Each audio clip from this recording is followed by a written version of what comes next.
Buenas tardes, licenciado. Buenas tardes, jóvenes. ¿Sí, se me escuchó? Sí, lo escucho, pues. Ah, ya, listo.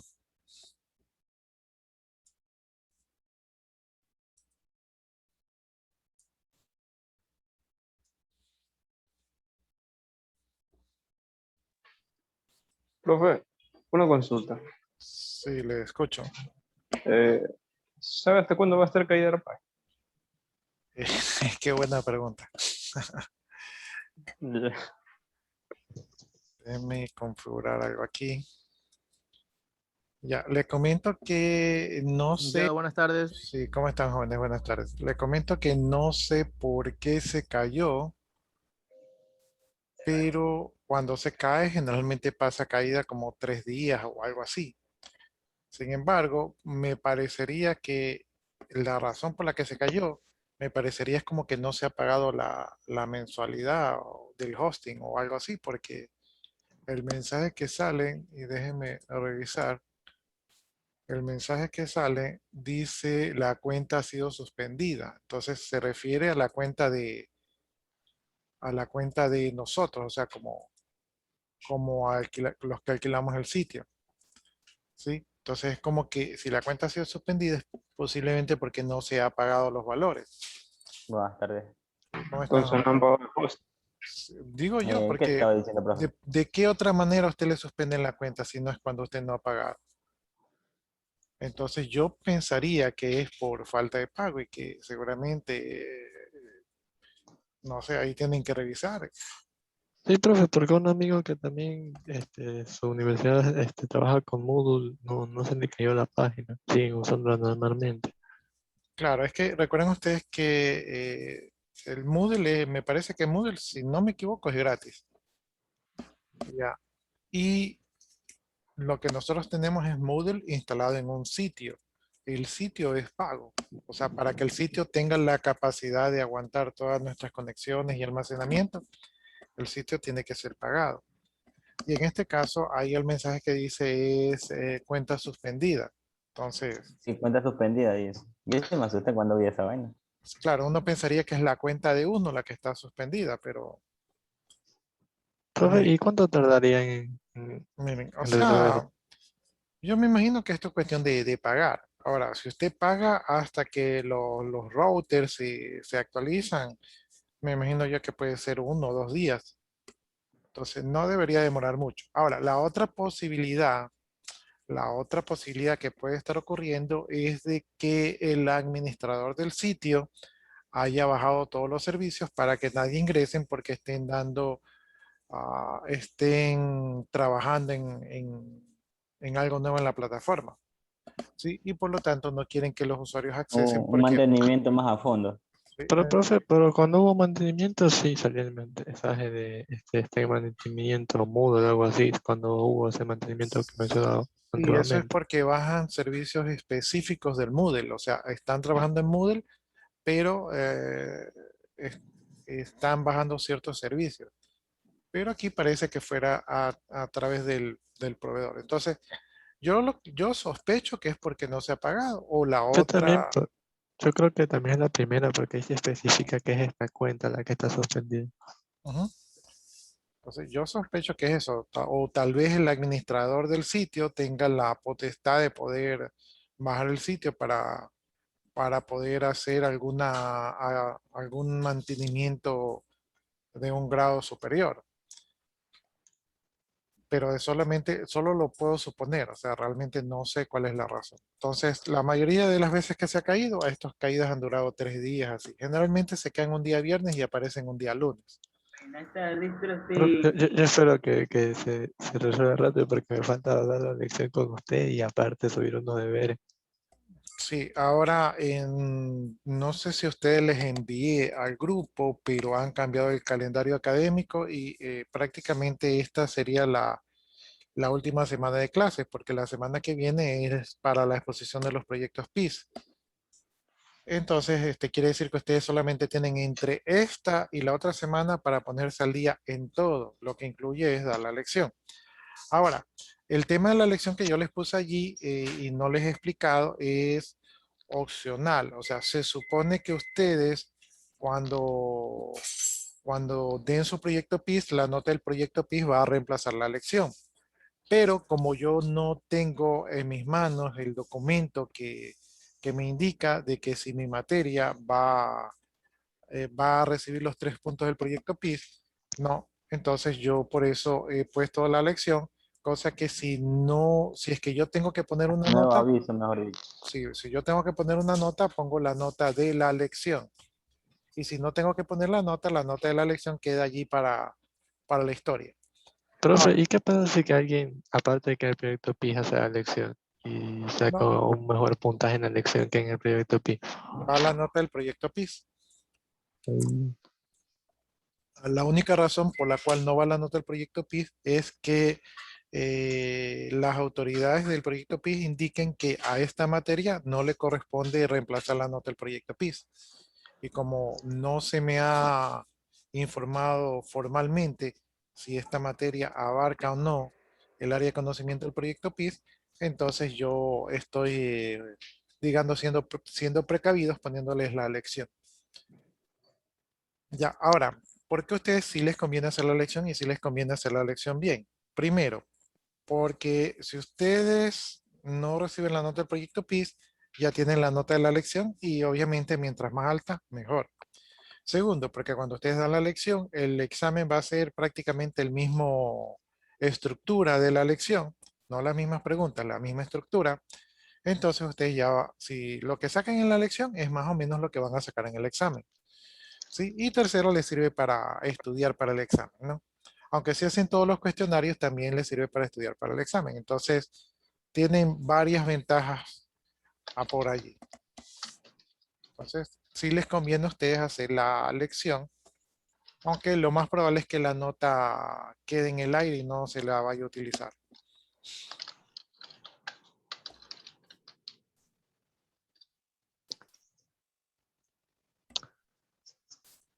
Profe, una pregunta, pero no sé si esto sea posible, más que usted dijo que la semana que viene son las exposiciones de sustento, ¿verdad? Sí, la semana del 19, que es la que viene. O sea, esa 19, 20 y 21, en esos días van a dar los cursos, Son, sus exposiciones, ¿verdad? son 3 días, exactamente.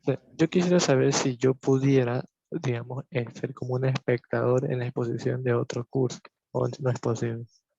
Sí es posible, pero tiene que conseguir el link. Sí es posible porque lo que dice el reglamento es que los alumnos del curso tienen que estar presentes en la exposición. O sea, dice que es obligación. Pero No, también, pero o si sea, usted tiene perdón. la posibilidad de ser un espectador, un público, sí lo puede hacer. O sea, no, yo que recuerde, no he visto en ninguna parte del reglamento que se les prohíba. Lo que sí me he dado cuenta es que tal vez no les llegue el link, o no sé si les Eh, llega al sí, presidente. yo le iba a pedir eso al profesor, al ingeniero Plaza, para que si me puede pasar el link de alguno de esos cursos que de antes de nosotros, porque la verdad yo quiero ver cómo realizan eso. Ya sí, yo pienso que no es problema, o sea, más bien es un acto, o sea, queda mejor porque tienen un público, entonces no solamente está, no es un acto cerrado, sino es un acto abierto. Entonces sí, sí me parece que es posible, pero como les digo, yo no estoy seguro si a los presidentes les dan los links de todas las exposiciones para que ustedes puedan conectarse. A nosotros No, los docentes sí nos pasan un PDF donde están los links de las reuniones, en las cuales en algunas tenemos que ir de jurado y en otras podemos ir de espectadores, así como usted plantea. Entonces sí, no me han pasado nada, profe.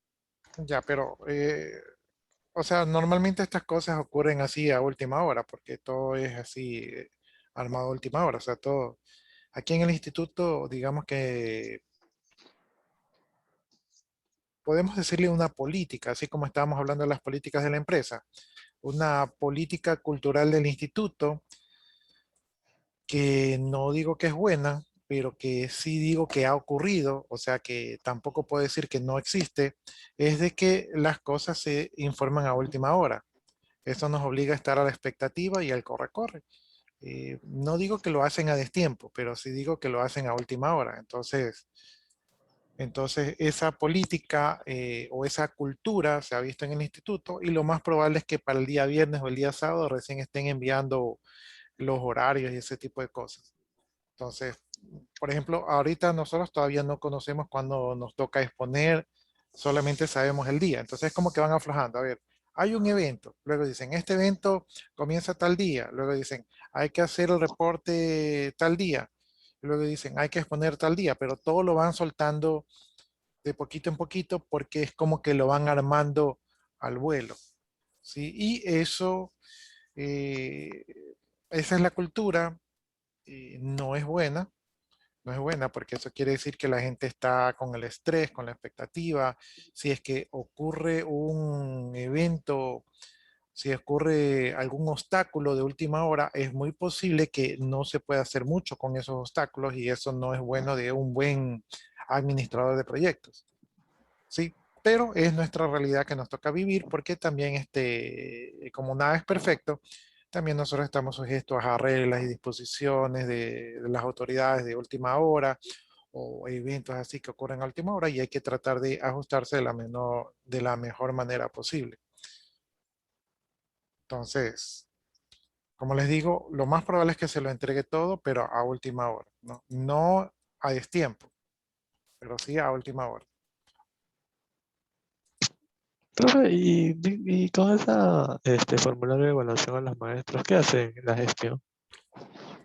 Ya, les comento lo siguiente. Ustedes son evaluados cuando ustedes participan con sus notas y su asistencia y su participación en clase y sus proyectos.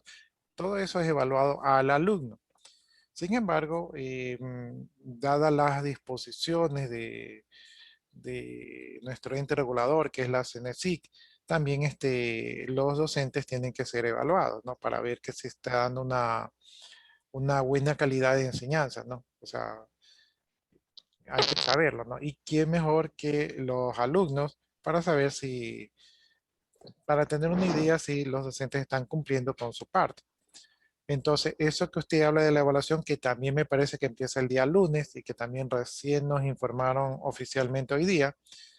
Entonces, allí los alumnos van a evaluar a sus docentes en ciertos parámetros que les van a dar, creo que son como 18 o 20 preguntas, donde dicen, bueno, su docente los trató bien, los trató mal, les dio clase, les contó chistes, les hizo amena la clase, les hizo aburrida la clase, se sintieron irrespetados, se sintieron respetados, piensan ustedes que cumplieron con los objetivos, etcétera, etcétera, ¿no? Entonces, una serie de preguntas donde ustedes van la suma de esas preguntas y de su colectivo van a poder apreciar si el docente cumplió o no con su gestión académica para con los alumnos.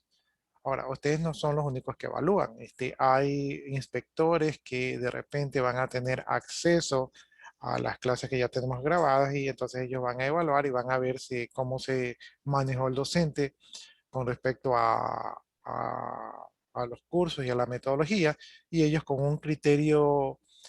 eh, con un criterio formativo más técnico van a también a dar su punto de vista. Entonces, eso se llama la evaluación por pares, es decir, que otro colega docente, ¿verdad? Nos va a evaluar a ver si nosotros somos buenos docentes o malos docentes en su criterio. Otro que nos evalúa es el coordinador de la carrera. El coordinador de la carrera también nos pide informes, como por ejemplo lo que yo les digo que marquen su asistencia, que eso es un reporte. Entonces nos pide informes, ve si hemos colaborado, ve si hemos tenido quejas o si cumplimos bien los informes. Entonces el coordinador de la carrera también nos evalúa. Y no sé si alguien más nos evalúa, creo que hay una evaluación más de los directores. Entonces, tenemos varias, así como ustedes que tienen varias materias, así nosotros tenemos eh, varios instrumentos de evaluación donde nos evalúan cada uno en su área que es expertise y de esa manera se saca una nota promediada y esa es la nota del docente, ¿no? Y la aspiración de todos los docentes es tener buenas notas porque en base a esas buenas notas nosotros podemos obtener méritos o en un futuro de repente podremos tener una mejora en la remuneración o en el cargo, ¿verdad? O simplemente conservar el puesto de trabajo. Entonces, eso es lo que ocurre con respecto a esas evaluaciones.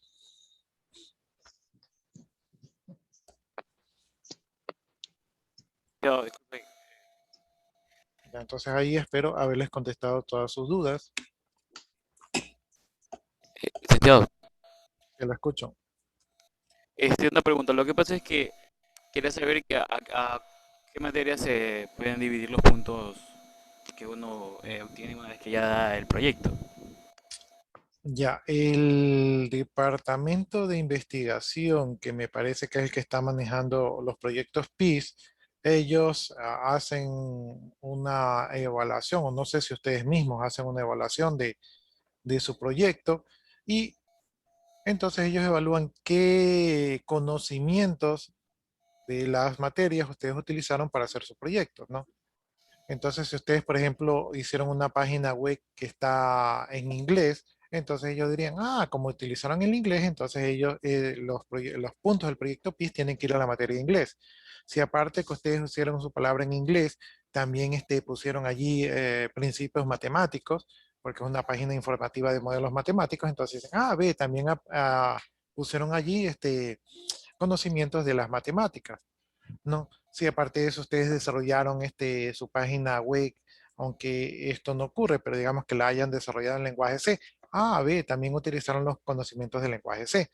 Entonces, su proyecto PIS abarca una serie de asignaturas donde ustedes eh, involucraron sus conocimientos adquiridos y por eso en esas materias es las notas que se aplican.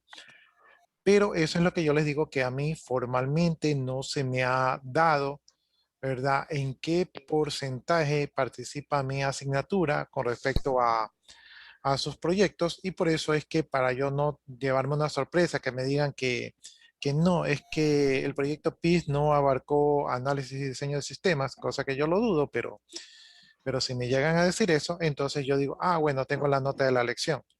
Y Profe, entonces, pero yo creo que estoy casi seguro que sí tiene que abarcar su materia, porque nuestra base de investigación se basó en el método de análisis de encuesta, algo que lo vimos en su materia. También creo que tiene que tener inglés y a la vez fundamentos, porque investigamos sobre aplicaciones, la cual también abarcan esas dos materias. Y sí, creo que también en parte desarrolla el pensamiento. probablemente sí, desarrollo el pensamiento, ya ustedes saben si lo utilizaron o no. Probablemente lo que usted diga tiene toda la razón. Sin embargo, como yo ya les he explicado a ustedes que hay que ser precavidos, porque ingeniero precavido vale por dos, entonces, por si acaso se llega a dar el caso de que digan, no, es que no, a su materia no aplica la nota del proyecto PIS, porque eso tenemos que recibir un documento donde nos indican qué materias aplica y qué materias no aplica.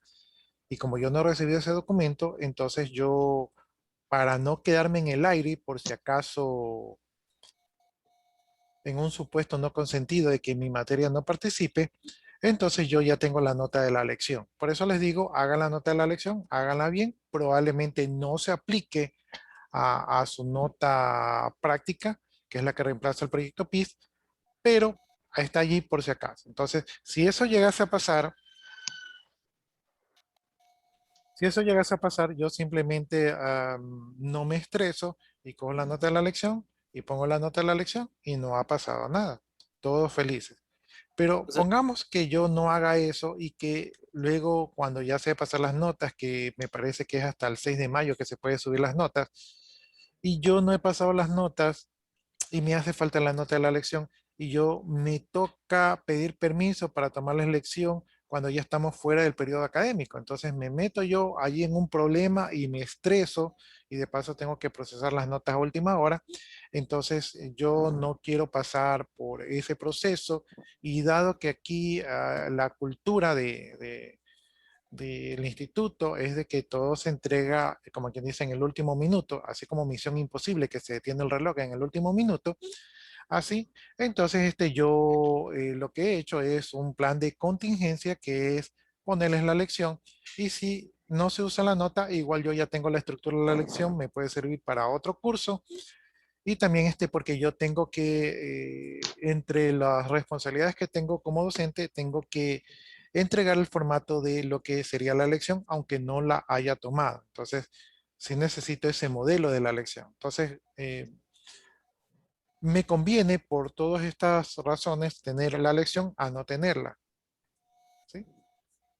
Profe, una duda más. Tengo entendido que el día que hay que presentar el proyecto son 3 jueces, ¿verdad?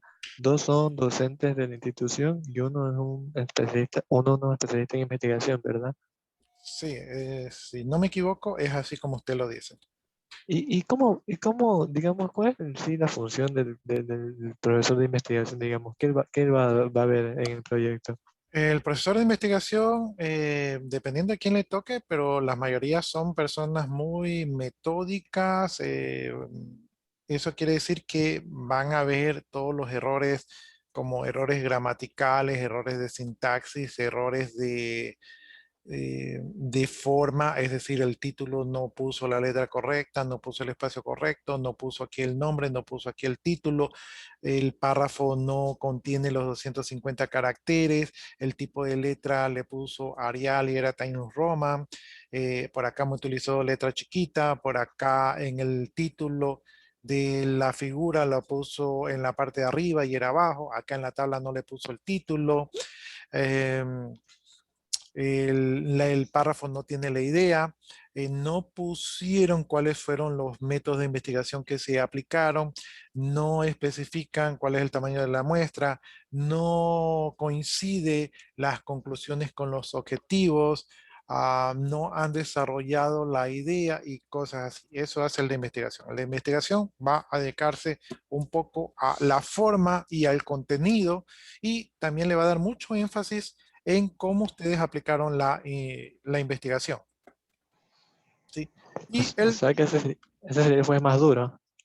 no es que es más duro, sino que le va a dar el investigador, de repente el investigador no sabe de páginas web, pero sí sabe de investigación. Y le va a decir, ¿y por qué aplicaron una investigación cualitativa? ¿Y por qué ustedes tomaron este tamaño de la muestra? ¿Y este tamaño de la muestra a qué población representa? ¿Verdad? Y si es cualitativa, ¿por qué esta encuesta ustedes creen que demuestra que tiene características cualitativas? ¿Sí? ¿Y cuál fue la conclusión que sacaron aquí? ¿Y qué parte de la discusión se les hizo más difícil discernir? Entonces le va a hacer tipos de preguntas que están más orientadas al documento y al tipo de investigación.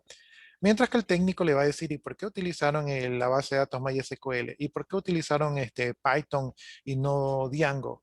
Y su página es responsive, ¿verdad?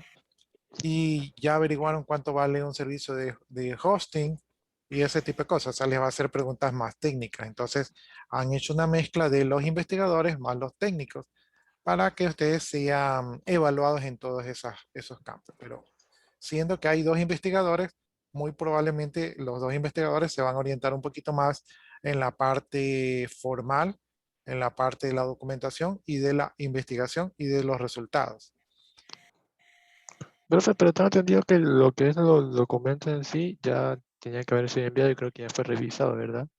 Sí, pero recuerden ustedes que también hay una corrección, o sea, tienen que haber realizado la corrección de los documentos y ya sacaron una nota allí y cuando ustedes hacen la presentación, pues lo mejor sería que en su presentación no existieran los errores que les mandaron a corregir, porque los docentes se han de acordar y les han de llamar la atención. Entonces, y no es en sí el documento, o sea, el documento que se revisó, eh, se sugieren cambios y también hay muchas correcciones en cuanto a faltas ortográficas y sintaxis y ese de allí, pero ya cuando es la presentación va un poco enfocado más a la parte investigativa. O sea, ¿cómo fue el desarrollo de la investigación que ustedes realizaron? Pero, profe, a mí me llegó que nomás teníamos un solo error. ¿Eso es bueno o malo? Una sola corrección nos mandaron, me refiero. ¿De qué tipo de corrección estamos hablando? A mí me dijeron que le faltaba especificar un método, que no teníamos bien dispuesto el método que estábamos usando. Así me dijo a mí. Le pregunté si había otra observación y me dijo que no, que solo eso. Ya, eso puede significar varias cosas, unas 3 cosas. Primero, puede significar que el investigador no tuvo tanto tiempo para revisar su documento. Podría ser la causa número 1. Segundo, puede ser que el investigador, en este caso, se concentró en la parte de la investigación y le hizo la corrección que le pareció más pertinente. Y si ustedes ya lo arreglaron, pues quedaría bien. Y tercero, que tienen buena nota en el documento. ¿Sí? Entonces eso les beneficia, ¿no? También hay que considerar que siendo ustedes de primero, probablemente la persona que les revisó el documento pues tuvo un poco más de condescendencia en no ser tan estricto. Pero un error es una muy buena nota, creo yo. Ahora, recuerden ustedes que la persona que los evalúa recibe una copia del documento y no necesariamente es la misma persona que les revisó el documento. Entonces tiene otro criterio, tiene otro nivel de exigencia. O sea, podría ser que tuvieron suerte o pudiera ser que hicieron bien su trabajo. Espero que sea la segunda, pero Pues se me hace raro que solo tengan un error, pero no, si ustedes revisaron bien su documento y ustedes creen que lo han hecho bien, entonces probablemente sí sea que solo tenían un solo error. Pero como les digo, los documentos, o sea, sus trabajos son enviados a sus jueces días antes. Y entonces los jueces tienen la oportunidad de revisarlos y de allí elaboran preguntas y se empapan del tema, ¿no? Entonces, así como ellos se empapan del tema, así ustedes también deberían empaparse del tema para poder responder a las preguntas. Y como les digo, y también se los he dicho a mi grupo, las preguntas van a ser orientadas un poco más al método de investigación, a el desarrollo de la investigación, a las conclusiones. Por allí es que se van a orientar el jurado, o por lo menos eso creo yo.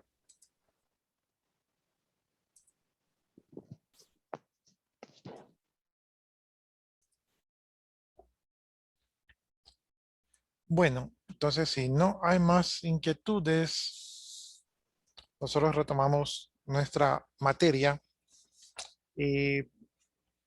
Creo que no me he visto con ustedes, pero yo les dejé en el aula virtual, les dejé subido los documentos ya de la unidad 6. Entonces ya todos los documentos están allí. También les dejé un cuestionario de la unidad 6 y también les dejé la lección, ¿no? Entonces ustedes deberían de leer lo primero el material, Profe, yo estaba haciendo el cuestionario luego hacer los y se cayó el cuestionarios servidor. y luego hacer la Sí. lección. más tarde. Tenemos, toca esperar a que reprene. Yo también estoy esperando porque tengo un curso que no alcancé a subirle nada de eso y entonces justamente lo había dejado al último para dedicarme a ese curso y también tengo que esperar. No me queda de otra, ¿no? Pero por lo menos ya saben que eso están allí, están pendientes y tendrían más o menos 7 días para hacerlo porque a la semana que viene, me parece que hasta el viernes es nuestro periodo lectivo, entonces ahí se terminan todas nuestras actividades académicas. Para la semana siguiente, después de la semana del proyecto PIS, sería la semana de exámenes. Entonces, Profe, ¿y esa misma semana te dicen quién aprobó, o sea, y quién no? ¿O hay que esperar? en el caso mío, esa misma semana ustedes se enteran porque cuando ustedes dan el examen, las notas están allí en el aula virtual y ustedes ven su porcentaje de asistencia, su porcentaje de notas. Entonces, por ahí mismo saben si se quedaron o no. Sí, yo lo único que hago es que cojo esas notas y las paso al acta para que oficialmente esas notas pasen al acta, pero ustedes allí inmediatamente saben si pasaron o no pasaron porque todas las notas están allí en el aula virtual. Cosa que también yo me iba a dedicar a calificar las tareas y todo eso que no las he calificado. Y ahí ustedes ya tendrían esas notas, pero como está el sistema caído, pues estamos todos allí ansiosos de que vuelva el sistema. Y yo estoy con la ansiedad de que vuelva el sistema y que vuelva completo. No vaya a ser que algo se haya borrado de allí. Entonces habría que volver a repetirlo. ¿Solo sucedería en el caso de los maestros o también de los alumnos? No le entendí el sentido de la pregunta. O sea, que si el sistema ha borrado algunas cosas de... Ah, claro, por ejemplo, imagínese que usted dio la lección y que sacó 20 y luego usted va a ver y le sale que no ha dado la lección. ¿Sí? Eso ocurrió en el último mantenimiento. El sistema se cayó un jueves, se cayó el jueves el sistema y cuando regresó el sistema, regresó con la información del miércoles porque el miércoles era el respaldo. Entonces todo lo que se había hecho el día jueves se perdió. Entonces hubo que volver a repetirlo, ¿no? Entonces yo esperaría que no se pierda la información porque tenía mi aula virtual bastante completa y ya pues no me gustaría que volviera a crear todo, pero supongo yo que si es porque no se ha pagado, basta con que se pague y ya todo vuelve a la normalidad, que nada se ha perdido. Así es, jóvenes. Maestro, ¿algún momento me puede dar unos minutos para medio con esto? ¿Qué es eso? Es un disco donde llenan los drivers, Los drivers para, computadora. pero, o sea, usted está instalando su computadora. No, o sea, ya me vino casi todo instalado cuando se compró, pero este disco vino en una caja. Ya, mire, lo que yo le recomiendo es que cree una carpeta que se llame, yo generalmente creo una carpeta que se llama Master y ahí pongo los instaladores y ahí puede poner una carpetita que se llame Drivers y copie todo el contenido de ese disco en esa carpetita para cuando lo necesite. Porque el disco lo más probable es que cuando lo necesite no lo encuentre y se pierde. Entonces, yo suelo poner todos los drivers en la carpeta, pero como ahora todo es compatibilidad en este mundo, entonces lo más probable es que los drivers estén disponibles en internet. ¿No? ¿Son drivers de qué? Del- Solamente para USB. O para para para idea. USB. Podría compartir la pantalla para que pueda ver lo que contiene adentro. Viéndolos así, no creo que me sirva de mucho porque no creo que me sirve mucho porque los drivers no es que tienen unos nombres significativos. Hay un Word que dice cómo instalarlo, pero de igual manera quiero tener algunas precauciones. No, yo digo yo, compartir yo mi pantalla. No, aquí le estoy enseñando una cosa. Quiero enseñarle una cosa. Aquí yo estoy en el explorador, estoy en el equipo, voy a ir a propiedades, me parece que es propiedades, déjeme ver si no me equivoco, porque yo hace tiempo que no hago nada de esto. Vamos viendo aquí en el administrador de dispositivos. Ya, ¿sí ve? Aquí el administrador de dispositivos. Si usted ve, aquí tengo todo bien bonito. No sé por qué tengo todo bien bonito, pero está todo bien bonito. Eso quiere decir que todos los drivers, o sea, todos estos dispositivos están trabajando correctamente. Cuando usted, algún dispositivo no trabaja correctamente, aquí tiene un signo de interrogación o de admiración. Entonces aquí tiene como un icono en rojo. Entonces aquí usted, por ejemplo, necesitaría, ¿verdad? Poner el dispositivo que está mal, propiedades, y ahí usted, aquí se va a actualizar el controlador.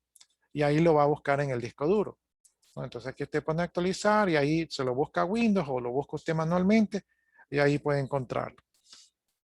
Entonces, si usted tiene los drivers, cópielo en su disco duro para que si los necesita no se les pierda y lo tenga ahí a la mano.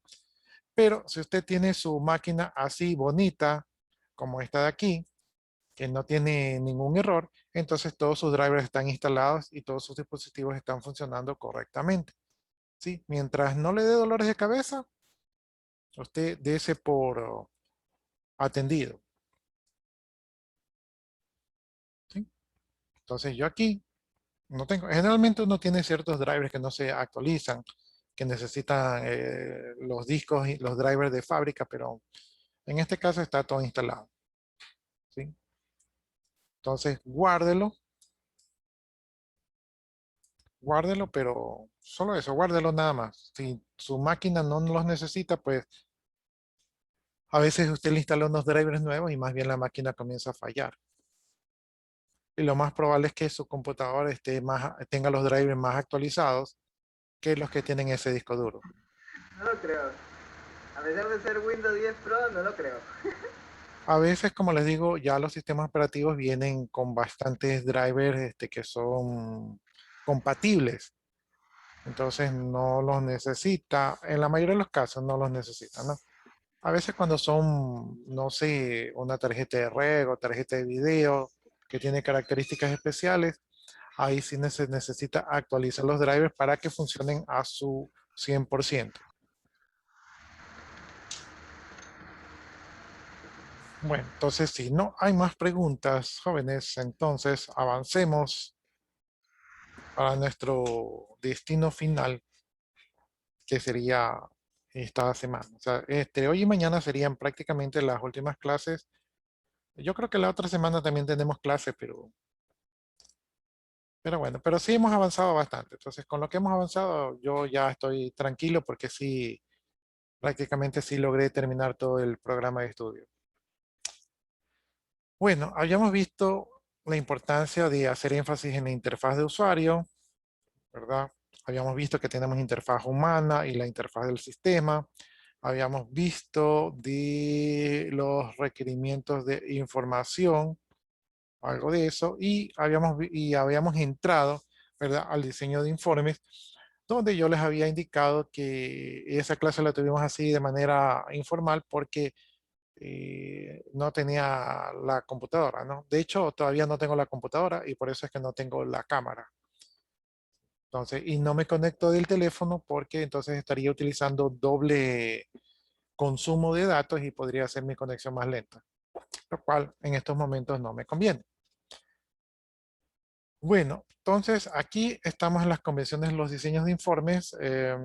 Dice que estos son una especie de convenciones para poder diseñar un formulario, ¿no? Y van a incluir los tipos de datos, o sea, si es alfabético, si es especial o numérico, y también tiene que definir en qué posición va a aparecer, cuál va a ser el tamaño del formulario,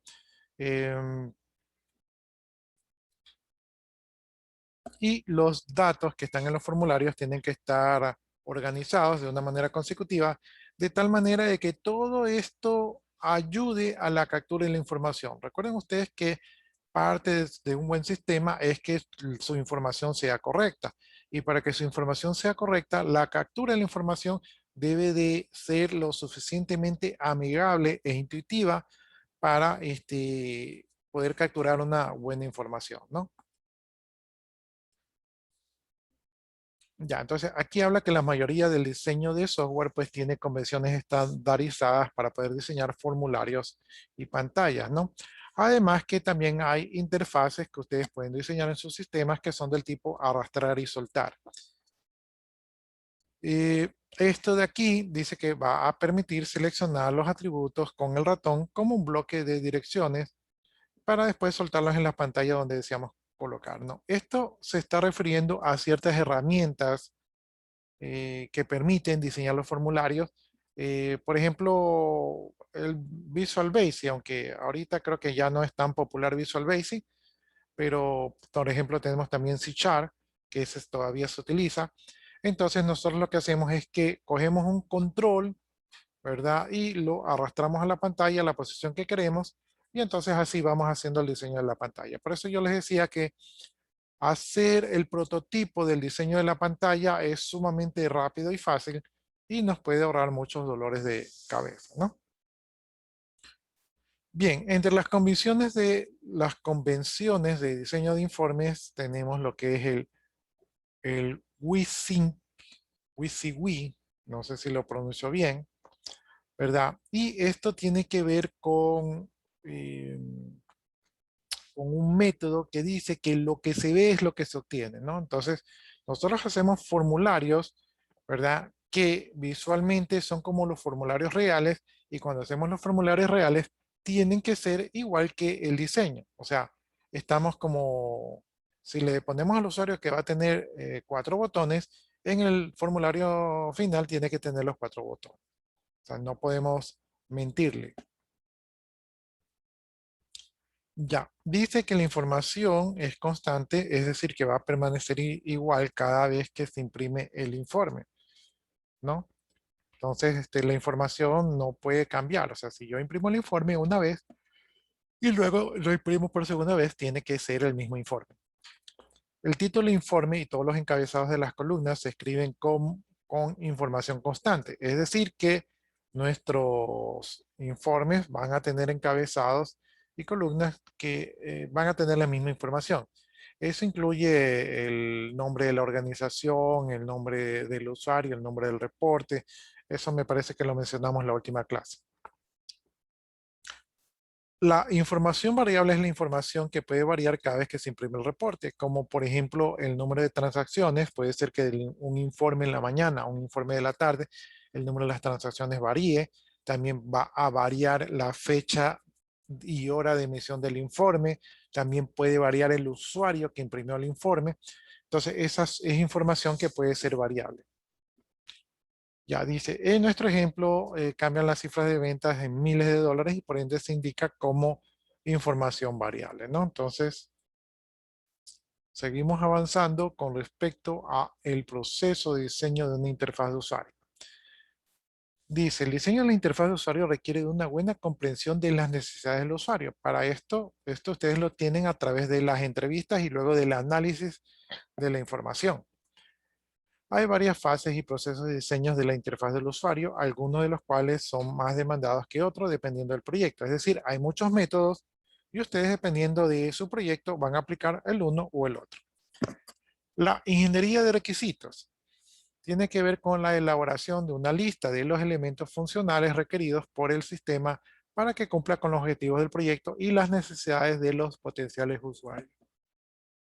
Entonces, ustedes lo que hacen es una lista de toda la información que tiene que necesitar el sistema, ¿verdad? Para poder satisfacer las necesidades de los usuarios. Eso sería ingeniería de requisitos, ¿no? El otro que tenemos es el análisis del perfil de los usuarios y las tareas. En el trabajo de campo va a consistir en el análisis de los usuarios que van a utilizar el sistema y de sus actividades. Entonces, ustedes se van tipo entrevistas a ver qué hace el usuario, cuáles son sus actividades y según eso ustedes van a concluir, ¿verdad? Cuáles son las tareas que ellos realizan o cuáles son las tareas que el formulario debe permitir que ellos realicen y eso lo van a hacer pues por medio de las entrevistas. Entonces, así ustedes van a conocer a los usuarios, las actividades que realizan y de esa manera van a poder desarrollar las interfaces que estos usuarios requieren, ¿no? Entonces, ambas son muy válidas. Yo creo que en mi vida yo he aplicado más esta de aquí. ¿Sí? Esta de aquí la he aplicado cuando hablo con los gerentes. ¿Sí? Con los gerentes no hay mucho tiempo, entonces yo le digo, ¿qué necesita? ¿Qué necesita? Necesito calcular el total de la factura. Ah, ¿y qué datos necesita para eso? Necesito el total, el valor del descuento, el valor del IVA y nada más. Y la forma de pago. Entonces, ese sería con el gerente. Acá con este análisis de acá, yo me voy donde el usuario y yo lo veo que hace y le hago preguntas. ¿Y por qué haces eso? ¿Y qué se consigue con eso? Entonces, he utilizado más esta que esta de acá, pero ambas se utilizan. El análisis del perfil de los usuarios y las tareas que permiten determinar sus objetivos, podemos hacer preguntas habituales como ¿qué querría que el usuario haga el sistema? O sea, le preguntan al usuario qué desea que el sistema haga por él. ¿Cómo encajaría el sistema en el flujo de trabajo en las actividades diarias? O sea, ¿en qué momento utilizaría el sistema para realizar sus actividades diarias? ¿Cuán competente es el usuario técnicamente y en qué sistemas parecidos ya utiliza? Esto es como para medir un poco el nivel de conocimiento que tiene el usuario con respecto a las preguntas que les estamos haciendo. De repente, un usuario que no es muy técnico o que no ha tenido mucha experiencia, tal vez no sea la mejor opinión para tomar en cuenta, ¿no? Tal vez tengamos que pasarle una segunda ojeada o verificarlo con su jefe para ver si lo que nos ha dicho es correcto o no. ¿Qué estilos de aspecto y comportamiento son los preferidos por el usuario? Bueno, aquí ya estamos entrando a una personalización, ¿verdad? Entonces, si este es un usuario único, tenemos que ver si su preferencia va con los estándares. No podemos hacerle un sistema específico para un usuario determinado, aunque lo que sí podremos hacer es que el sistema tenga opciones de personalización, como bien lo decía un compañero suyo la semana pasada, pero debemos de tratar de hacer los sistemas estándar, ¿no? Entonces, sí podemos acoplarnos al estilo del usuario si este es un estilo general, si es un estilo común. Pero si el usuario quiere algo demasiado específico como para su gusto, entonces ahí tendremos que pensarlo. Entonces, no siempre le vamos a dar el gusto al usuario, ¿verdad? Y ante las dudas tenemos que ir con su superior a ver si nos aprueban. Recuerden, el usuario solo nos da una opinión y nos guía, pero no es el dueño de la verdad. El dueño de la verdad es el que paga. Bien, entonces entramos aquí a otro tema que es la arquitectura de la información, ¿no? Entonces aquí vemos que la arquitectura de la información tiene que ver con desarrollar un flujo de información o de procesos del sistema, ¿no? ¿Cómo va a fluir la información por medio del uso del sistema? Por ejemplo, en un sistema de desvío automáticos de llamada, podría ser un diagrama de flujo en forma de árbol de opciones o un sitio web, la jerarquía de las páginas del sitio web. Es decir, cómo va a fluir la información con respecto al sistema. Entonces, esa sería la arquitectura de la información. También podemos... Entendí esa parte, profe.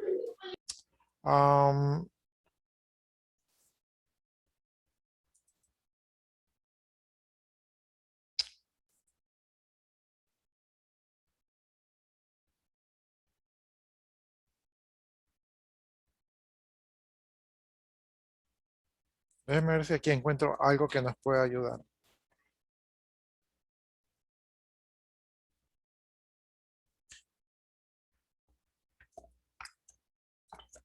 Más adelante hay un diagrama de flujo de la información. Entonces ahí tal vez nos pueda quedar un poquito más claro. Por ejemplo, este es un diagrama de caso de uso. ¿Sí? Déjame ver si encuentro un... Ya. Aunque este es un metamodelo, déjeme ver si encuentro algo más específico.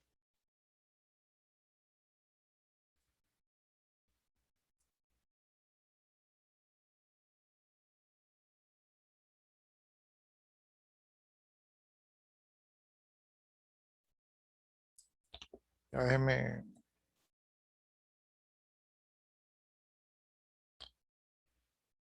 Ya, por ejemplo, miren aquí. Este diagrama de aquí. En este diagrama de aquí, que es un diagrama de flujo, ¿verdad? Aquí nos va indicando el flujo de la información. No sé si se dan cuenta, ¿no? Aquí se manda un pantallazo, aquí se toma una decisión, se va por C, se va por D, luego por acá se hace un proceso, luego por acá otro proceso, y por acá otro proceso, y por acá otra decisión, y finalmente se termina. Entonces, este es un diagrama de flujo, y este diagrama de flujo nos permite ver el flujo de la información. Entonces, aquí dice que podría ser un diagrama de flujo. El diagrama de flujo nos ayuda a ver el flujo de la información, tal como lo estamos viendo en este documento de aquí. Aquí nos dice por dónde se ve la información. Entonces, con eso podemos hacer la arquitectura de la información. Aquí tenemos algo similar del flujo de la información. Déjenme ver si tenemos algún otro tipo de reporte.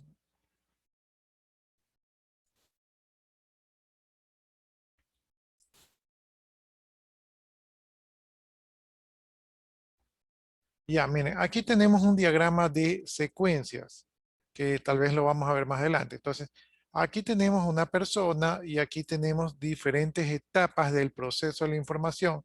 Y aquí lo que tenemos es un flujo de cómo de cada etapa va fluyendo la información.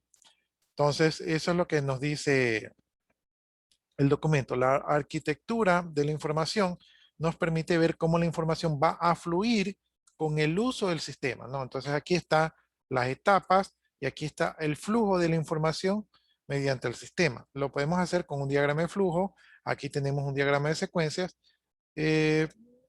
¿Y qué más mencionó? Y un diagrama de árbol que no lo encontré.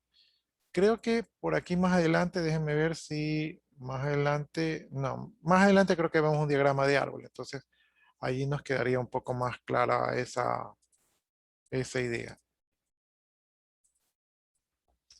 ¿Ya? Entonces, la arquitectura de la información consiste en ver cómo va a fluir la información y para eso allí tenemos que utilizar o ya sea un diagrama de flujo o un diagrama de árbol, ¿verdad? Como un sitio web. Un diagrama de jerarquía de un sitio web se parece a un diagrama top-down. Y un diagrama de árbol sería algo así como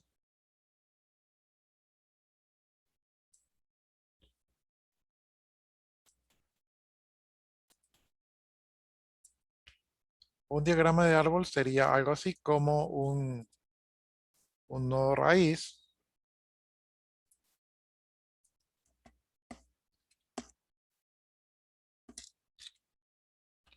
Ya, entonces tenemos un nodo raíz. El tema creo que decía como de una llamada telefónica. Entonces aquí puedo poner llamada entrante. ¿Sí? Entonces aquí se produce una llamada entrante.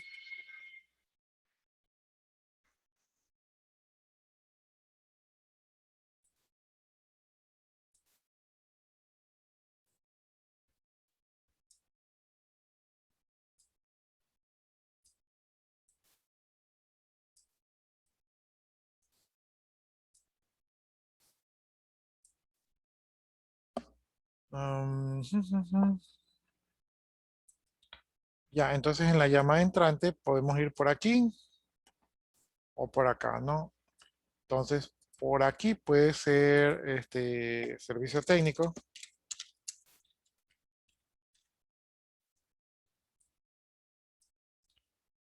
Por acá puede ser atención al cliente.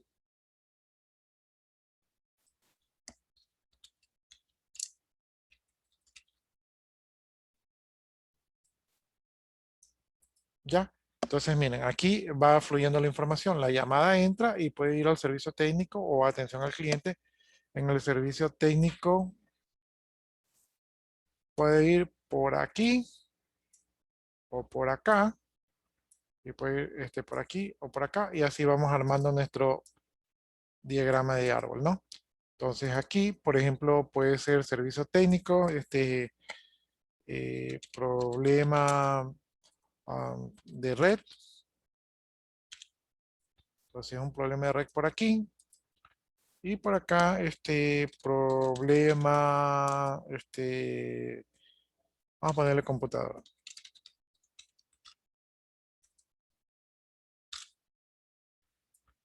Entonces, así nuestro árbol se va desarrollando. Por acá, atención al cliente podría ser consulta de saldo.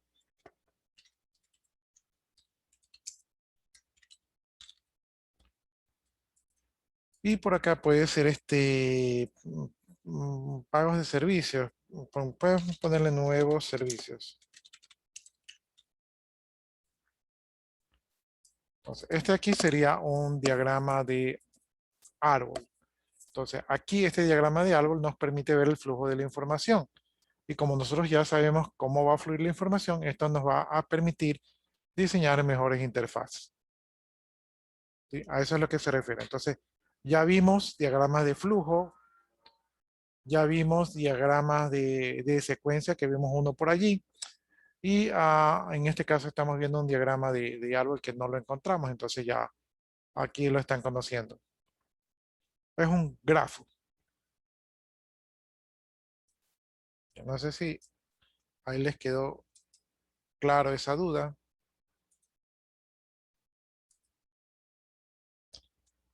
Ya, entonces aquí en la arquitectura de la información, pues lo que hacemos es que vemos cómo va a fluir la información utilizando ese tipo de diagramas. También tenemos, para ver la arquitectura, tenemos que ver el prototipiado. Eso puede ser desarrollar un esquema de página, ya sea un prototipo de papel, es decir, algo que esté dibujado, o en unas pantallas interactivas simples, es decir, que sean las pantallas que yo les explicaba la otra vez, que con ahora los lenguajes de programación, yo puedo construir una pantalla con botones, con todo, pero simplemente es eso, un pantallazo. Entonces, estos pueden ser considerados prototipos no funcionales y estos prototipos van a evitar la utilización de los elementos de estilo, aspecto y comportamiento, o sea, van a ser un poco sencillos, pero van a permitir que el usuario se concentre, o sea, pueda ver cómo va a ser el producto final y también que el analista de sistema se concentre más en la interfaz, o sea, en la parte visual, en la parte de la forma, antes que en el contenido, ¿no? Entonces, no es necesario que ustedes cuando hagan los prototipos lo tengan que hacer en computadora, aunque quedan más bonitos y hay muchas herramientas que lo permiten desarrollar de manera rápida y ágil. Pero si están en las últimas, los pueden hacer en papel. ¿Sí? Tenemos la inspección de la usabilidad, es decir, permitir que un evaluador inspeccione la interfaz del usuario, o sea, la que ustedes han hecho por aquí. Y este es uno de los métodos más fáciles de implementar que las pruebas de usabilidad. Y puede utilizarse en las etapas tempranas del proceso de desarrollo de la interfaz del usuario, ya que puede utilizarse para evaluar tanto los prototipos como las especificaciones del sistema, que habitualmente no pueden ser evaluados con los usuarios finales. Lo que les quiero decir aquí es que una vez que ustedes tengan sus pantallitas en papel o que tengan sus pantallas diseñadas en un diseñador gráfico, ustedes pueden presentársela a los usuarios que van a utilizar esas pantallas para que ellos se den una idea y entonces ellos van a decir, ¿y dónde calculo yo el impuesto? ¿Y dónde pongo, por ejemplo, el número del formulario? Entonces, esa retroalimentación que ustedes van a recibir de los usuarios, ya que ellos se van a imaginar que ese es el sistema, entonces eso les va a permitir a ustedes corregir, ¿verdad? Y como ustedes están mostrando solo la interfaz, todavía no están desarrollando, les va a permitir corregir de manera temprana todo lo que pueda ocurrir, ¿no? Por ejemplo, yo recuerdo, ahorita no lo recuerdo bien, pero yo recuerdo que cuando recién estaba en el área de la informática, estaba evaluando un sistema y entonces el sistema estaba muy bien y facturaba, ¿verdad? Y todo estaba muy bien y el sistema estaba muy bien. Y entonces un usuario dijo, ok, está muy bonito, pero ¿y cómo hago para poner, era un sistema de venta de vehículos, ¿y cómo hago para poner el otro carro? Y entonces los desarrolladores se quedaron mirando y dicen, ¿otro carro? Sí, porque yo puedo facturar más de un carro. Entonces, hasta ese momento, ¿verdad? Y tal vez ahí se había hecho un mal levantamiento de la información, los desarrolladores no se habían percatado de que se podía facturar más de un carro, ¿verdad? Y eso obligó no solamente a cambiar la interfaz, sino cambiar también el diseño, porque el diseño era para facturar un carro y ahora tenía que cambiarte todo el diseño para que se pueda facturar más de un carro. ¿Sí? Algo que ellos no habían considerado. Entonces, a pesar de que en ese momento ya prácticamente estaba el sistema listo, o sea, en la anécdota que yo les estoy contando estaba el sistema listo, ya no era un prototipo, sino que ya era el sistema funcional, pero como era una primera etapa, los programadores, como normalmente son ágiles y les gusta trabajar bajo presión, lograron crear el módulo que permitía facturar más de un vehículo, pero obviamente tuvieron que trabajar un poquito más y estresarse un poco. Y esto puede crear problemas, puede acarrear problemas de diseño del sistema. Entonces, lo mejor es tener todo bien definido, bien claro, antes de sentarse a programar una línea de código. Pero profe, pero a pesar de tener todo definido, todo claro, de igual manera cuando ya se va a programar va a tener problemas, ¿verdad?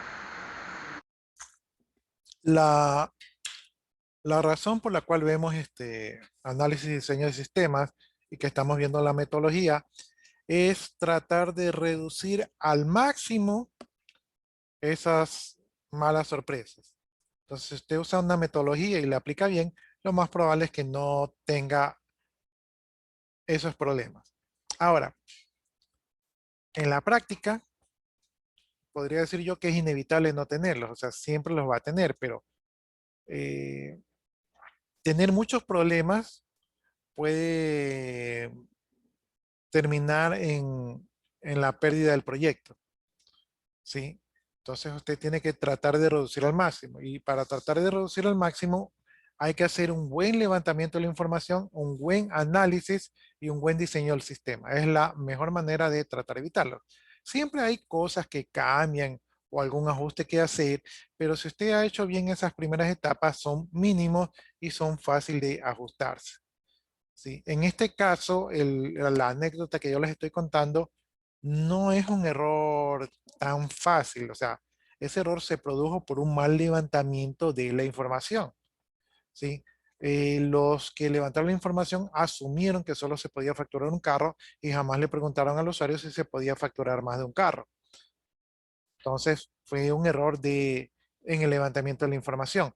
Y esto conllevó a que esa pantalla de facturación, que generalmente no son tan fáciles de hacer, esa pantalla de facturación se la tuvo que volver a hacer. Y al volverla a hacerla, se tuvo que cambiar el diseño de la base de datos. Y al cambiar el diseño de la base de datos, muchos reportes que trabajaban con esa información también tuvieron que ser cambiados. Entonces, esto tiene un impacto dominó. Y es lo que ustedes tienen que tratar de evitar, ¿no? Entonces, acá como los programadores, pues, y la mayoría de los programadores somos así, tratamos de que el evento no pase a mayores. Ellos se quedaron un par de noches adicionales más trabajando, un par de errores más, y bueno, al final lograron estabilizar la pantalla de facturación y lograron salir adelante, pero les costó horas de programación y también arreglar de manera ágil los problemas. Pero si usted tiene de este tipo de problemas que le estoy mencionando, tiene unos 4 o 5 problemas, ya va a ser difícil de que usted no pierda el control, ¿no? De hecho, este problema que les estoy contando no debió pasar, pero pasó.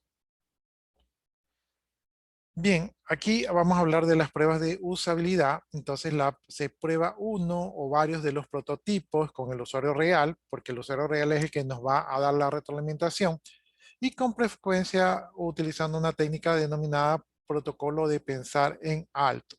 ¿Sí? Este protocolo, este método, es que se le pide al usuario que con voz alta vaya diciendo lo que piensa, ¿no? Muchas veces va diciendo un par de insultos por allí, pero es es parte del proceso, ¿no? Entonces, mientras el usuario va experimentando el sistema, va hablando en voz alta y dice, uy, no me gusta, uy, la pantalla está muy grande, no encuentro el botón del enter, no encuentro la ayuda, no sé qué significa este campo. Entonces, todo eso el analista del sistema va anotando, ¿verdad? Y va obteniendo retroalimentación porque esas son expresiones sinceras del usuario.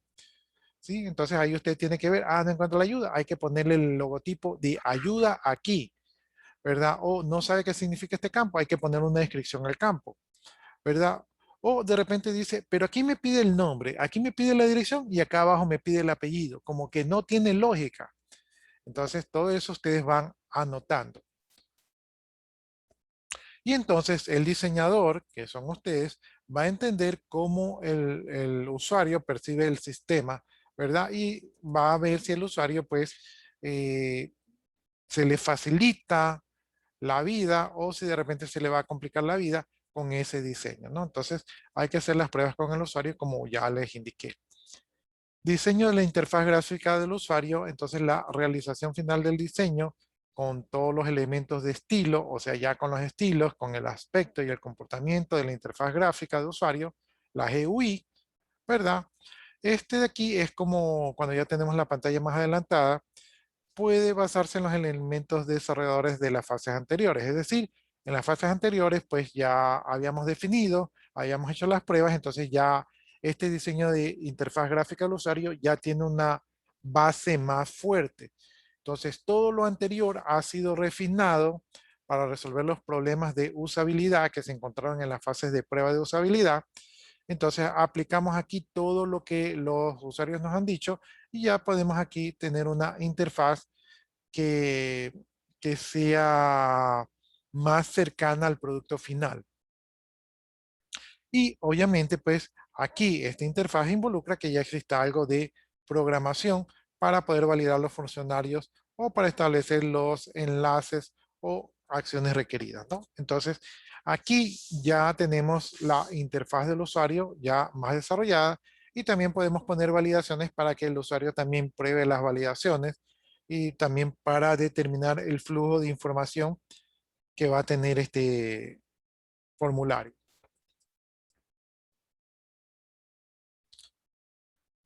Bien, después de todo este proceso, pues, y una vez que se despliega la nueva interfaz, tal vez va a ser necesario que ocasionalmente se haga un mantenimiento de software.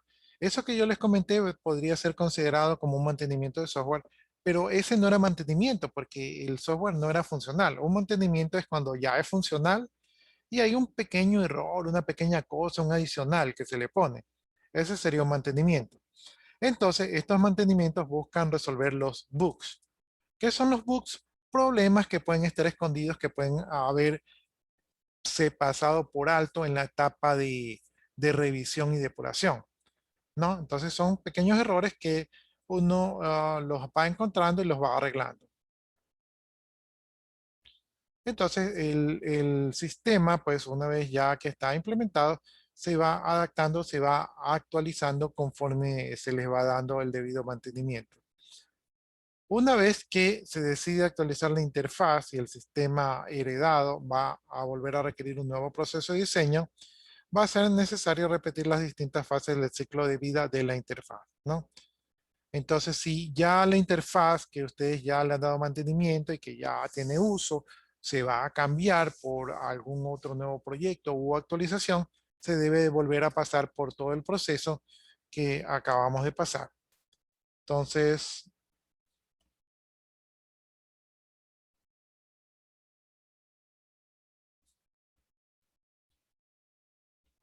ya aquí estamos hablando de los informes, aquí de la interfaz del usuario.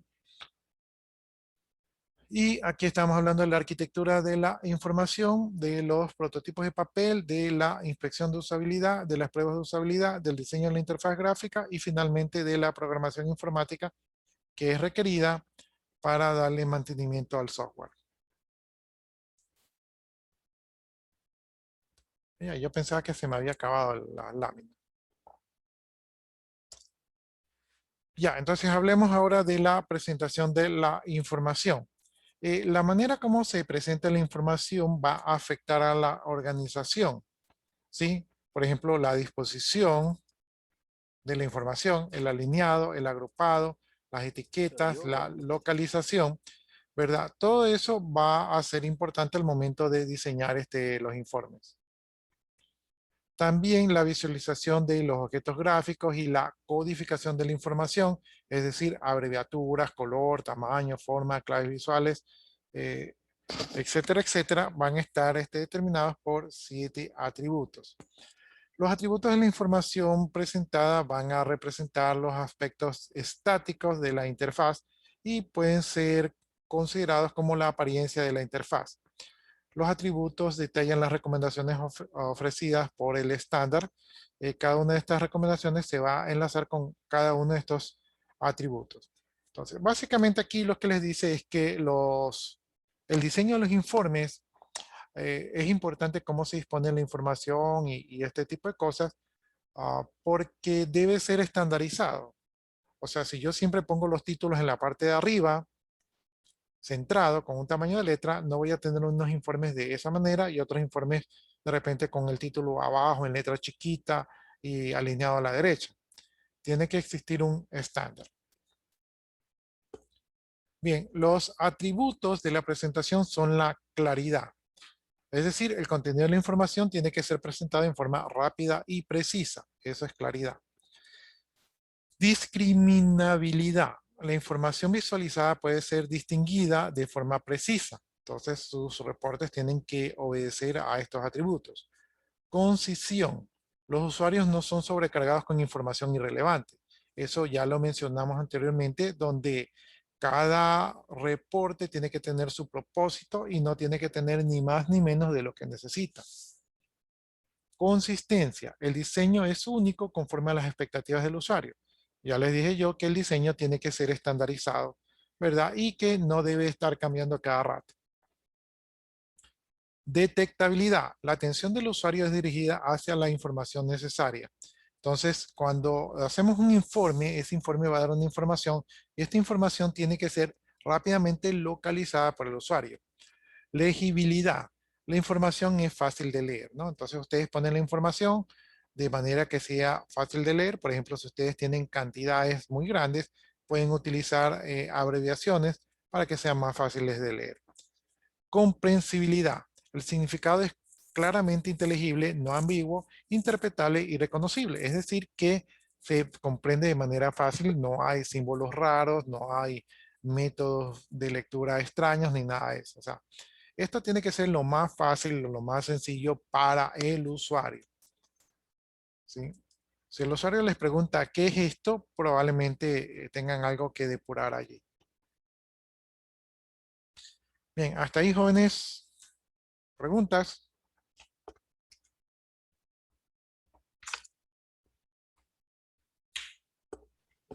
Profe. Rosy. Sí, sí, le escucho. Eh, bueno, no sé si bueno, si ha pasado en estas situaciones, pero pienso yo de que a veces en el sentido de al diseño de una página, como usted dice, que debe de tener unos colores que vayan dependiendo al mercado, ¿verdad? Bueno, depende si es de venta. Me pregunto de que a veces puede suceder en caso de que el programa, bueno, se puede estar ejecutando bien, pero bueno, en el computador no. En el sentido de que a veces puede ser que algunos colores sean no muy procesados. Lo mismo sucede con los dispositivos móviles. De que se carga una imagen como fondo de pantalla, dependiendo el color, no sé, una saturación por ahí tiene que ver y automáticamente el dispositivo deja de funcionar, no da ni para atrás ni para adelante. Yo pienso que también puede suceder lo mismo con las computadoras. Ya, yo no he escuchado ese ¿Correcto? caso de que cambie usted el fondo de pantalla y el dispositivo deja de funcionar. Eso ya vendría a ser un bug o un problema, pero de desarrollo. ¿Sí? Aquí estamos un poco enfocados en la presentación de la información. Ahora, lo que sí es verdad es que hay veces que, y aquí están los atributos, ¿no? Por ejemplo, aquí habla de la discriminabilidad. Es lo que usted dice, que usted pone un fondo de pantalla y de repente ya no se ve bien, ¿no? Entonces, la mayoría de los diseñadores, porque los diseñadores tienen este trabajo en particular, es de poder utilizar una buena combinación de colores y contrastes en los diseños, tanto de pantallas como de reportes, y también los de páginas web. Hay diseñadores de páginas web que se especializan en esto de aquí para poder escoger los mejores colores que combinen y que se respeten estos atributos de la presentación de la información. O sea que no habría saturación, o sea, se queda la pantalla congelada Cuando hay un diseñador que está trabajando, tiene que hacer la combinación de los elementos de tal manera que se respeten estos atributos. Y uno de estos atributos es la discriminabilidad, que la información visualizada pueda ser distinguida en forma precisa. Entonces, si utiliza colores que no favorecen eso, estamos hablando que hay un mal diseño.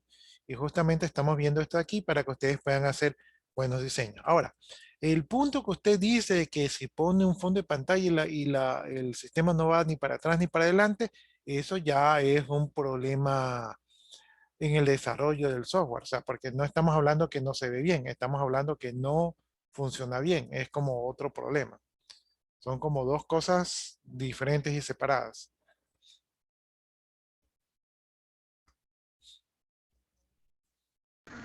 listo, bro. Ya, entonces la idea es de que la idea es de que ustedes puedan diseñar buenos sistemas. A pesar de que uno le ponga los colores preferibles, pero si no va conforme al que lo está pidiendo el que está comprando el programa, ¿de qué sirve? Es que ustedes sí pueden poner los colores que les piden los colores institucionales porque lo pueden poner en un logo, en los títulos. Pero les soy sincero, yo también sí he visto sistemas chillones.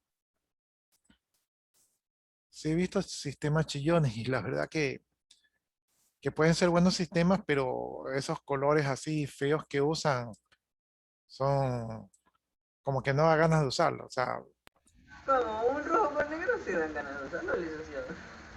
yo he visto unos sistemas de colores rojos con amarillo, con verde, entonces son unos colores un poco chillones que Pero es que no es muy presentable.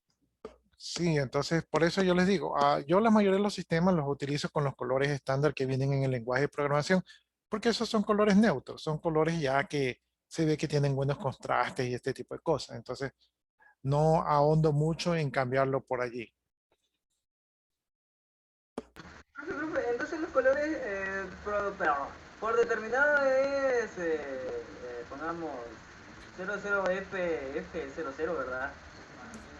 Ya, los colores, Eso es un código CSS. sí, los colores se definen, o sea, por los colores básicos.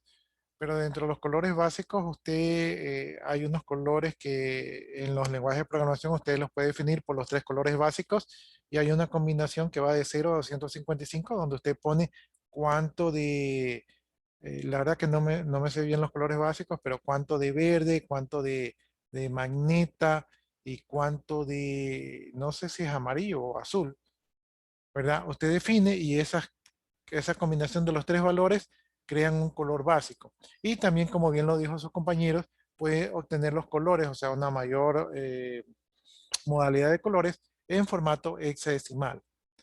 ¿Sí? Pero ese simplemente es el código de los colores. Pero la combinación de los colores, como yo les decía, existen en internet plantillas donde indican cuáles son las combinaciones de los colores y las recomendaciones también para los tipos de negocio. Y eso creo que más lo saben los diseñadores web, porque los diseñadores de escritorio creo que no nos fijamos mucho en eso de allí.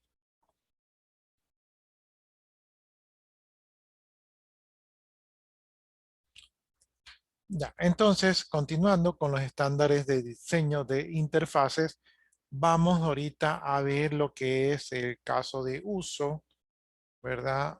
Aunque nos queda poco tiempo, pero vamos entrando a caso de uso. Igual ya nos quedan pocas diapositivas y creo que mañana también ya sería nuestra última clase. Dice, la mejor manera de desarrollar un diagrama de caso de uso es mediante la entrevista, ¿verdad? Directa con los usuarios o posibles usuarios del sistema, poniendo atención a cada una de las actividades o pasos que se van a ir desarrollando desde el primer momento hasta el final. Entonces, los usuarios son los que nos van a ayudar a diseñar los casos de uso. La elaboración de los diagramas de caso de uso nos ayuda poderosamente a un análisis para comprender la forma en que un sistema deberá comportarse obteniendo los requerimientos desde el punto de vista del usuario. ¿Sí? Si ustedes recuerdan, nosotros para crear el diagrama entidad-relación y los diagramas de clase, nos basábamos en los diagramas de caso de uso.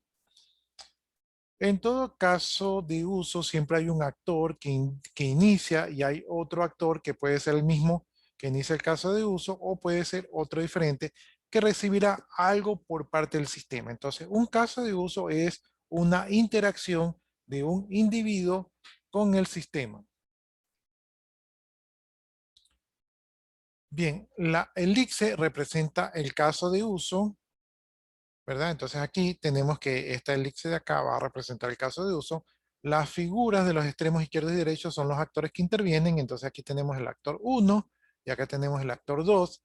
El actor que inicia se encuentra a la izquierda del caso de uso y el que recibe a la derecha, ¿no? Entonces este es el actor que inicia el caso de uso y este es el actor que recibe la información del caso de uso.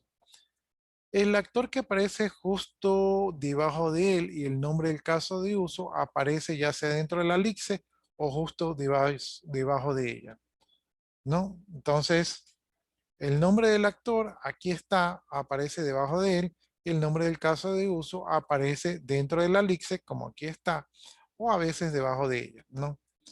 Una línea asociativa conecta al actor con el caso de uso y representa la comunicación entre el actor y el caso de uso. Entonces, esta línea de aquí es la línea asociativa del actor con el caso de uso, y por acá tenemos otra línea asociativa del actor con el caso de uso. La línea asociativa es sólida, entonces ahí ustedes ven que es sólida. El rectángulo que envuelve a los casos de uso dentro del sistema. Entonces, cuando ven un rectángulo, se trata de un caso de uso dentro de un sistema.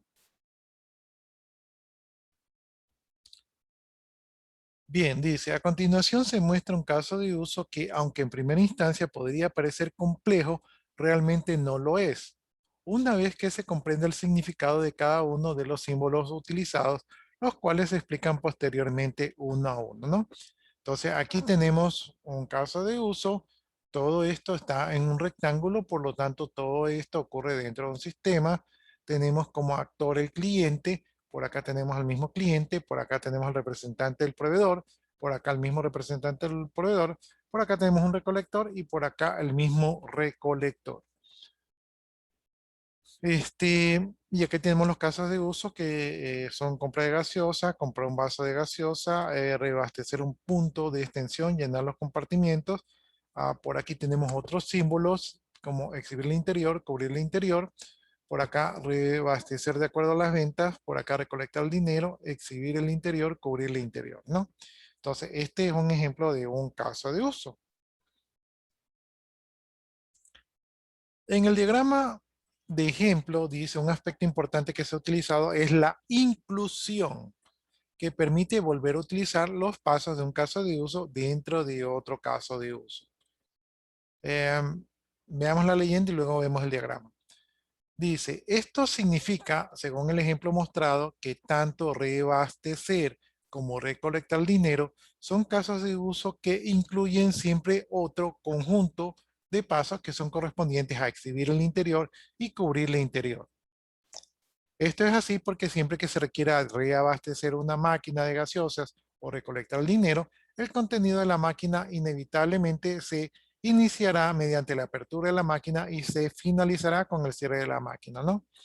Entonces, si ustedes ven aquí el caso de uso que dice reabastecer el punto de extensión, llenar los compartimientos, ¿verdad? Incluye el caso de uso de exhibir el interior y luego de cubrir el interior, ¿verdad? Pero como son casos de usos que se van a reutilizar, se los incluye, o sea, forman parte de este de aquí. Y también hay otro caso de uso que dice recolectar el dinero, que incluye exhibir el interior y también incluye cubrir el interior, ¿no? Entonces son casos de uso que se están reutilizando, ¿verdad? Y que forman parte de este caso de uso y por eso tienen esta flechita punteada hacia ellos, ¿no? Entonces esto indica que los incluye y su relación es de inclusión. Entonces, si regresamos acá, los vemos, ¿no? Aquí está el caso de uso, ¿verdad? Que incluye estos dos pasos. Y acá está el otro caso de uso que incluye estos dos pasos.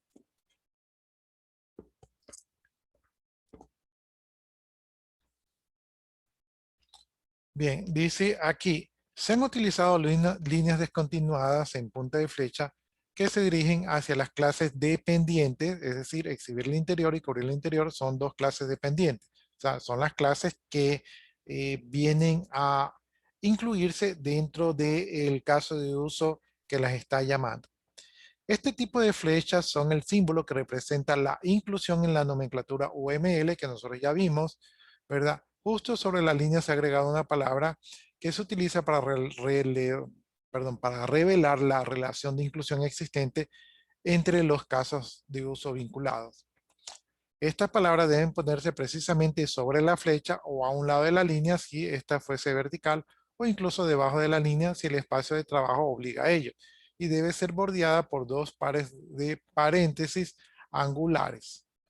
¿Sí? Entonces la palabra que se ha utilizado es la de incluir, ¿no?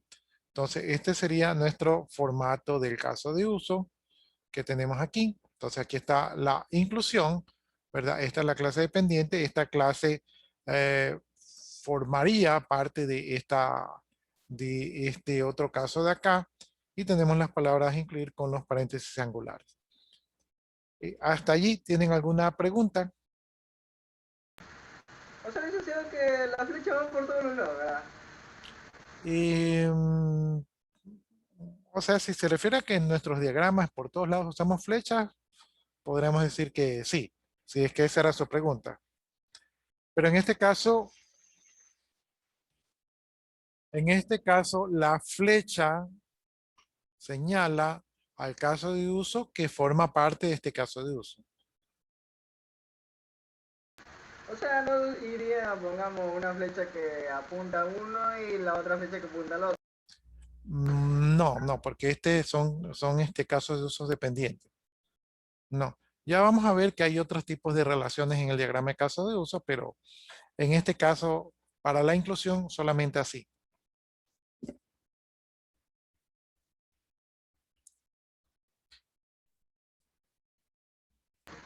Bueno, se debe saber de que cada flecha tiene su significado, como el recorte, el de la línea recta, o sea, que no tiene ni un recorte.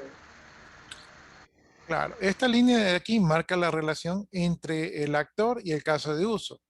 Y esta línea de acá, punteada con la flechita, marca una relación de inclusión de este caso de uso con estos dos casos de uso, ¿no? Independientemente el uno del otro. Ahora, como estos casos de uso se incluyen, porque estos casos de uso son reutilizados, entonces por acá vemos que también están reutilizándolo en otro caso de uso. Es algo así como que usted dice, usted dice, me voy al trabajo. Entonces, me voy al trabajo incluye ponerse los zapatos.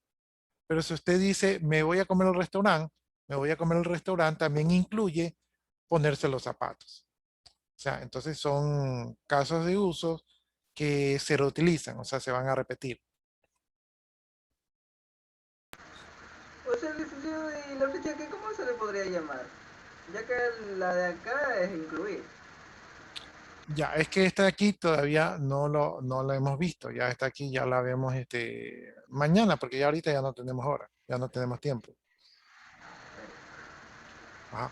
Pero hasta ahora hemos visto el rectángulo, hemos visto el óvalo, hemos visto la línea la continua y hemos visto la flecha descontinuada. Todavía tenemos que ver esta de aquí y todavía tenemos que ver este de acá para tener en claro cómo funciona el diagrama de caso de uso. Profe, por cierto, no sé si esto suena también en la clase, pero los diagramas, como dijo el licenciado, que tenemos una librería, ¿verdad? ¿Tienen librería? Sí, para hacer un diagrama, para que ni un programa salga mal. Para que salgan bonitos. No les dije librería, sino que les dije que tienen programas que les ayudan a hacer. Por ejemplo, Visio me parece que sí ayuda a hacer diagramas de caso de uso. Pero si ustedes no quieren utilizar Visio, debe haber en Internet muchos utilitarios que permiten hacer casos de uso. Y por último, lo pueden hacer hasta en Word, solamente que se van a demorar un poquito más y se les puede mover el formato. O lo pueden hacer en PowerPoint también. O sea, pueden utilizar muchas herramientas o hasta por último lo pueden hacer en papel. En papel somos chuecos. Justamente cuando nosotros no queremos que vean nuestras líneas chuecas, yo soy campeón para hacer las líneas chuecas, entonces gracias a Dios existen las computadoras. ¿Sí? Yo cuando salí del colegio decía, uy, ¿ahora qué voy a hacer con mi letra tan fea? Y gracias a Dios pues salió Word, entonces ya no tengo que escribir. Depende del lugar, licenciado, porque a veces los profesores piden a mano. Los profesores piden a mano para que ustedes no hagan el famoso control C, control V, por eso piden a mano. Como licenciado, si nosotros parafraseamos. Eh, pero lo mejor es que pongan en sus propias palabras lo que ustedes han entendido. Eso les sirve mucho mejor. Ya entonces, jóvenes, entonces nos vamos a quedar por allí y nos estamos viendo mañana. Dios mediante que ya esté levantada la plataforma. Ok, profe. Ya, de mi parte, muchas Gracias, gracias. licenciado. Muchas gracias, que tengan buenas tardes. Y yo voy Y a la copiar. asistencia, habrá que esperar. Igualmente, profe. Ya, la Se asistencia queda con la asistencia de va a chat, valer la ¿verdad? asistencia de Zoom. Cuando se abra el sistema, yo voy a pasar la asistencia de Zoom.